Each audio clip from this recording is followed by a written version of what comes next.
Yo, what is going on, guys? It is Foxy98 here, and welcome back to a brand new video for you guys today here on my channel. Today we are back with another episode of my F1 2016 career mode with McLaren Honda. Today we are round 12 for the German Grand Prix, and as you can see, we've got a new part fitted, which is going to be the drag part that we put on, which is going to be extra helpful for us. So we're going to get a lot more straight line speeds with reduced drag. So as you can see, this is what it looks like currently in terms of the rivalry. Of course, we lost to Rosberg again, which is kind of obvious because he's in a Mercedes and we're only in a McLaren at this moment in time, which isn't exactly fully upgraded. But this is where we are currently in the R&D development system. As you guys know, we are now going to be looking towards trying to get an engine upgrade. That's definitely what we want to be looking at. We want to get another engine upgrade because, of course, when you get to Singapore in this season, which for us isn't actually that long away, it's only 4 races away, you can actually cease the R&D development system and wait till next season. And we're probably going to think about doing that. But for now, we're going to be getting into the practice sessions here for the German Grand Prix, seeing how we can get on and seeing if we can get ourselves all the resource points necessary. So first of all, as we do, we start with the track acclimatization test, which was absolutely easy for us. We only actually got 1 green, I believe, throughout the whole lap, which was the first one that we did, turn 1.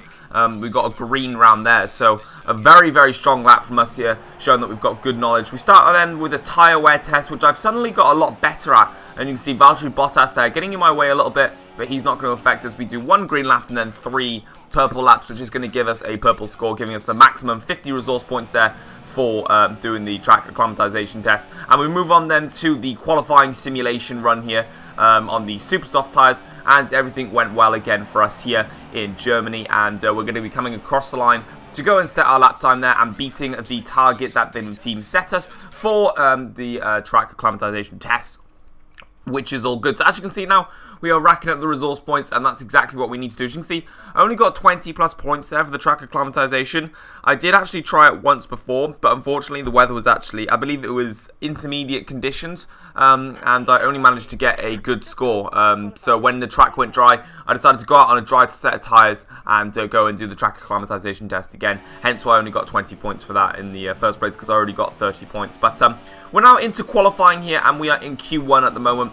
You can see we're coming around the final corner now and coming across the line there to go 9/10 slower than Kimi Raikkonen's lap time and send us through. You can see there, we set just the 1 lap time and we qualified in P12. My teammate Button getting pole position, or the fastest lap there in qualifying, so a very strong result for him. Now, as you can see, the weather is slowly changing here as we're coming around now with Valtteri Bottas sort of in our way. We make a little bit of a mess there in the stadium section. Coming into the second to last corner now, Bottas shouldn't really hold us up anymore. He might give us a little bit of a tow down the main straight, and we're coming now towards the line here to go and set our lap time, and we actually set the fastest lap so far, and as you can see, we skipped straight through and we got 5th place there for the second part of qualifying. My teammate Jenson Button did not qualify. The rain actually arrived at the end of Q2, and as you can see in Q3, it is now wet weather conditions. So Kimi Raikkonen, Jenson Button and Lewis Hamilton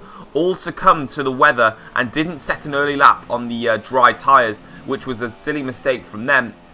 But we're coming now, we've got the checkered flag in front of us. This is, I believe, my 2nd lap. I did set one originally, and then I decided to go out and try and see if I could beat that, because you can see I'm only in 10th place at the moment, and we sprint across the line here. What position are we going to be starting in? It's going to be P7 for this Grand Prix, so that's actually the exact same starting grid position as in Hungary. We start P7 for this Grand Prix. A little bit of a disappointing result. I would have probably liked to be a bit higher up the field. Because it's intermediate conditions, I thought the track would close down, but unfortunately that's not the case, so we're just going to have to deal with P7. As you can see, we are still stacking up on those resource points. In the rivalry with Rosberg, I believe Rosberg got pole position, so he's just going to go, yeah, he just basically just completely touched us in every single location there. And we're going to be listening to the voicemail from Emma, and she's going to be giving us the race objectives, as she always does, for us to go and perform, so we can go and try and win this Grand Prix in Germany. And that's all that's going to be there for the session goals. So now next up is going to be the race for the German Grand Prix.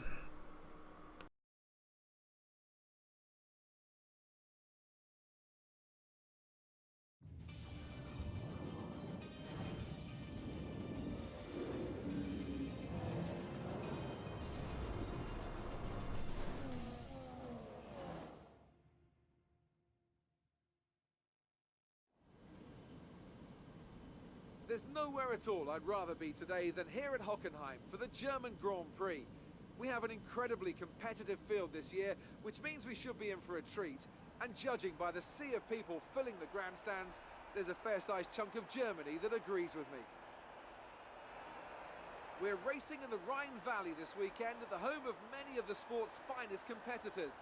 The 2.8-mile Hockenheim ring requires precision through the technical stadium section and great raw speed down the long, flat-out curve towards the popular overtaking zone of the Turn 6 hairpin. Watch out for a lot of wheel-to-wheel action there today. And joining me on this journey today is Anthony Davidson. Now, Ant, it's the home race for Mercedes, so tell me from your perspective as a driver, does a team's attitude change for their home race? Obviously a home victory, particularly good marketing, you think, play on the national pride side of things a bit, but do you see that all come through at all? No, not really, to be honest. I mean, you do get a bit of a pep talk, I suppose. There's certainly somewhat of a raised sense of importance when it's the team's home race, but at the end of the day, we're all professionals. I mean, I want to win every race I compete in, and the teams want to win every race they compete in too. So the stakes are unbelievably high at this level. I mean, the effort is 100%, 24/7 all year round, whether it's your home Grand Prix or not. The season is going well for us so far. Let's keep expectations high. So before the off, let's remind ourselves of yesterday's qualifying session with a look at the starting grid. Nico Rosberg will start his silver arrow from pole position, and Valtteri Bottas will line up alongside. Looking down the rest of the grid, we have Verstappen, Ricciardo, Felipe Massa and Vettel, and McLaren, Grosjean, Gutierrez and Sergio Perez, Kvyat, Magnussen, Lewis Hamilton and Raikkonen, Button, Sainz, Rio Haryanto and Nico Hülkenberg, Wehrlein and Palmer, Felipe Nasser and Marcus Ericsson rounds off the grid. And with preparations almost complete, let's head down to the track. Alright then guys, as you can see we are now on the grid for the German Grand Prix, so it's going to be a one-stop strategy as it always is with my 25% races. We're going to be starting on the super soft tyres and then we're going to be making a pit stop to the soft tyres, so that's how we are going to be running this race. And we're going to be starting off of course with the formation lap, but as you know, I only show like a tiny little segment of the formation lap because there really isn't much point in the formation lap. You know what to do, warm up the tyres, get more of the brakes, make sure the engine's at the temperature, check all the gears, see if they're working, blah blah blah blah. Same thing every single time when we do this formation lap, hence why I don't really show much of it anymore, because there just literally isn't any point. But we're going to be starting in 7th place on the grid, and you can see now we cut towards the end of the formation lap here, and we have now got the 5 red lights going on here, ready for the German Grand Prix. Maximum revs, hold down the clutch, and it is going to be lights out, and away we go for the German Grand Prix. Sebastian Vettel with a bit of a bad start there. Felipe Massa just in front of us with also a decent start, but we decide to maintain our position in 7th place. Vettel gives us a bit of contact there going into turn 1, but nothing comes of it. We're still in 7th, drag racing ourselves now. It's very tight, very narrow. We go right around the outside, nearly making contact with the Red Bulls, but we've gone swooping around the outside of all of them there. A little bit there on the grass, which is a little bit silly on myself. And down the back straight, we are into P3. Chuck the car up into rich mixture now as we've got the Red Bulls behind us with Bottas and Rosberg in front. But look at the double slipstream we get from Rosberg and Bottas going down the inside into the hairpin. And that is going to make it P1. We have taken the lead of the German Grand Prix. What a start from us here in this race. We have just gone past everyone. And now we effectively, well not effectively, we have taken the lead of the German Grand Prix. A fantastic start for us. We went cautious in this start because it's such a narrow circuit in some points, and we have managed to take advantage of everyone else having a scrap, and we lead the German Grand Prix. But Rosberg and Bottas going right behind us, and they're both on soft tyres, so they're going to be going longer into the race than us, and crucially we have held them up a treat, and now we have control of this race and we can run our own race and hopefully try and make up as many positions as possible. A fantastic start for us coming round the final corner, starting in 7th on the grid, and we have just gone and blitzed ourselves up into P1, fastest lap there, because we're the first person to cross the line, and that is a fantastic start for us in this German Grand Prix, and everything just went right for us there. And let's get a replay of that amazing start. So as you can see, we went very cautious at the start. We got a good start. Initial getaway was good, but the secondary phase wasn't so good, so we stuck to the outside line, and Sebastian Vettel there making quite a bit of contact with us, but we managed to get past that as quickly as possibly can I couldn't find anywhere around the inside line, so I had to take a gamble, go around the outside and hope that I didn't make contact with the Red Bulls, and we went swooping right past them there. We took way too much curb, ended up going on the grass as we tried to get around the Red Bulls. But Rosberg and Bottas are battling going towards the hairpin, and that's given me a double toe. So I've got the slipstream of 2 cars. We move to the right hand side of the circuit. We brake nice and early down in towards the hairpin there. And as you can see, we have managed to take the lead of the German Grand Prix. A little bit of chaos there.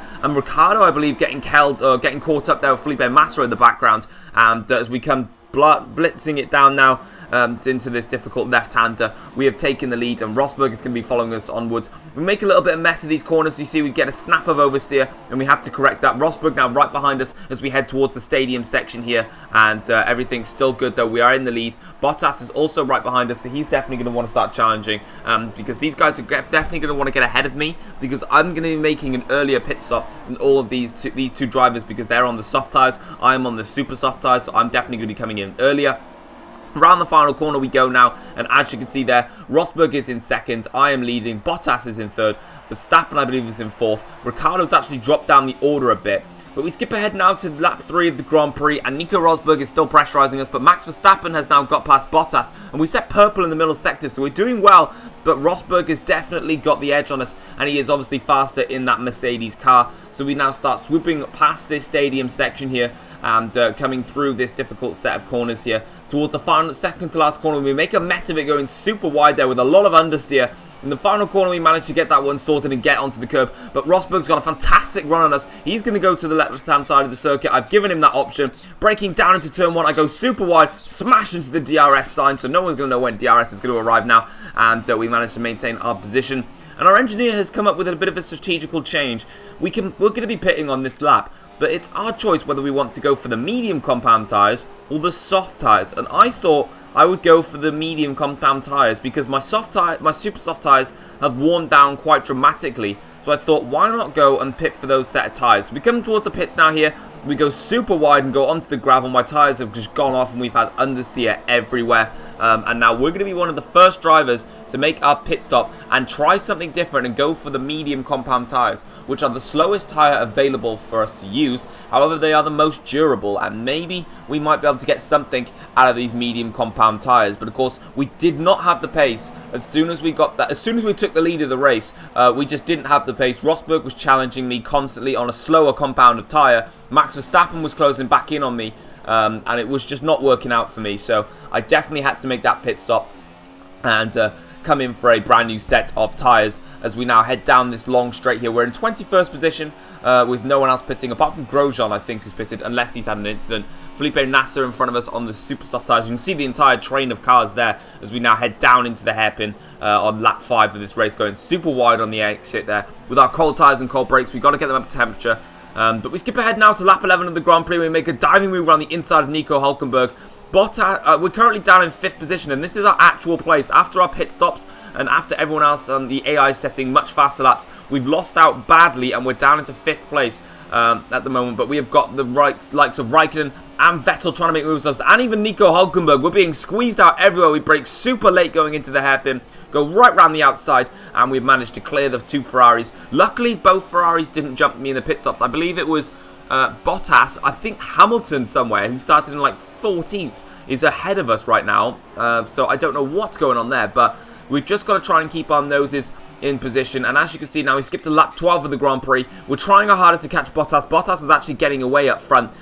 So we're definitely, our lead in the race has sort of been compromised now. But we're coming towards this long back straight here. DRS zone is open. Sebastian Vettel is going to get a blast of DRS. He's going to the inside line into the hairpin. Kimi Raikkonen is also going to try and take that move there. Vettel sweeps in front of us, but then he goes towards the racing line. We brake nice and late for the inside line into the hairpin. Vettel tries to switch back, and also Raikkonen even tries to switch back, but we managed to cover the pair of them off, and we stay in front of both of them there. Vettel now looks like he's going to get a run on us going into the right-hand turn, but he's not going to get that run. So luckily for us, he is going to be staying behind us for a little bit longer. Raikkonen now actually in front, so the 2 Ferraris are scrapping away. But we skip all the way to lap 17. Nothing else actually happened in the race, unfortunately. Lewis Hamilton started in 14th, and he's come through and he's won the German Grand Prix. I believe it was a Mercedes 1-2 with, I think, Verstappen in 3rd. Bottas is going to come through in 4th. And after our epic start, our strategy didn't work well. We ruined the strategy for us, and we could have potentially got onto the podium in this race, but we're going to have to settle for 5th place, which overall is not a bad result. We beat the Ferrari drivers today, and we beat Daniel Ricciardo as well. But Mercedes there, I don't know what they did in Hamilton's strategy, but he has come through and he's started in 12th, 13th or 14th, one of those positions, because he was knocked out in Q2 as you saw. You'll see it on your screens. And he's won the race. He's performed a beautiful strategy for Mercedes. Unfortunately for us, after our epic start, we struggled throughout the entire race, really, and it just didn't quite work out for us there. Felipe Massa celebrating his position. Obviously a good result for him. And yeah, it was Max Verstappen then that gets 3rd, Rosberg 2nd. So Mercedes' home circuit here in Germany, Mercedes have managed to get a 1-2. So a great result for them. It's been a while actually since Mercedes have won a Grand Prix. It's been quite a bit of time. You know, the Ferraris and Red Bulls have been stacking up some victories. So Mercedes definitely back on form for this event. So they've definitely found some pace here in Germany, and a great result for them. For us, 5th place is okay, 10 points. It's all right. We probably could have maybe got higher up the order if we just stayed out a little longer. But there it is on your screens there, and Hamilton there starting so far down the order, and he's managed to take a brilliant win for Mercedes. So a great result for him. For us, 5th place is okay. My teammate Jenson Button finished 14th, I believe that says. So a bad result for Jenson. Yet again, he's just not scoring the points for us in this championship, and if we're going to start scoring some points, we need to get, or starting to increase. But there you go in the driver's standings. Actually, we've jumped ahead of Daniel Ricciardo, so we're in front of both the Red Bulls now after us beating Ricciardo. Max Verstappen we didn't beat, but luckily we're still in front of him. The 2 Ferraris we're still trying to hunt down, and the Mercedes is way off into the distance. And we're going to be taking a little look at the constructor standings in just a little moment's time to see where we stand. But we scroll further down and you can see everybody there. My teammate Jenson Button just not scoring any points. He's only got 22 points in this championship. In the constructor standings, we still remain 4th, still a long way behind Red Bull, still clear of Williams, and I think that's where we're going to be standing for pretty much the rest of the season, 4th in the constructors, which is not a bad place to be at all for this Grand Prix. And we're coming now towards the final section, so you see we're stacking up the resource points for this German Grand Prix. I hope you did enjoy the German Grand Prix. It wasn't actually an entertaining race. It was quite a boring Grand Prix, actually, in fairness. We've had a lot of entertaining races previously, but this one not quite as entertaining as the other ones. In the rivalry update, Rosberg is going to kick our ass again. There it is, completely dominating us. And we look at the driver position there, everything going well. And then the career score, we don't need to look at that. But that's going to be it for the German Grand Prix. I hope you guys did enjoy it. Please like, subscribe, and next race we're going to be getting that engine upgrade to go in for Monza. So I'll see you guys then. But next up is the Belgian Grand Prix. Take care. Peace.